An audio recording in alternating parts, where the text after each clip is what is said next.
أحيانا موسم كامل بيتحدد في دقيقة واحدة بس، دقيقة ممكن تحول حلم الجحيم. الفريق كان قريب والجمهور بدأ يصدق، وكل حاجة كانت ماشية ناحية النهاية المثالية.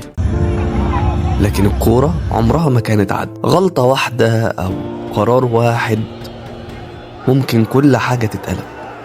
في الدقيقة دي بالذات كان ممكن الموسم ينتهي، مش بس الماتش ولا البطولة، بل كان الموسم كله ممكن ينتهي.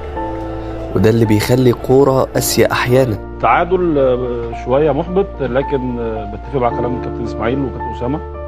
موضوع الإجهاد وكل 4 أيام ماتش، وكمان الماتشات قوية. 90 دقيقة ممكن يختصروا سنة كاملة.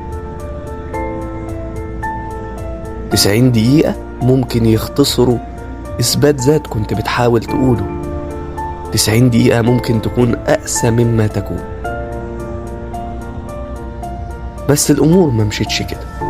الجمهور اتجمع ورا الفريق مرة تانية. كله كان مصدق في الفريق، كله كان مصدق في الزمالك.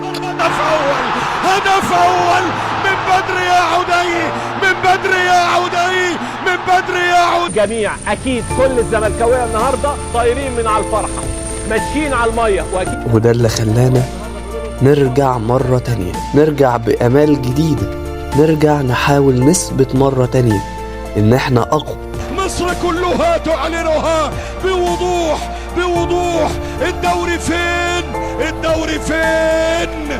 الدوري في 100 عقبة، الدوري في 100 عقبة. رجعنا بحلم أكبر، ورجعنا بنهاية سعيدة.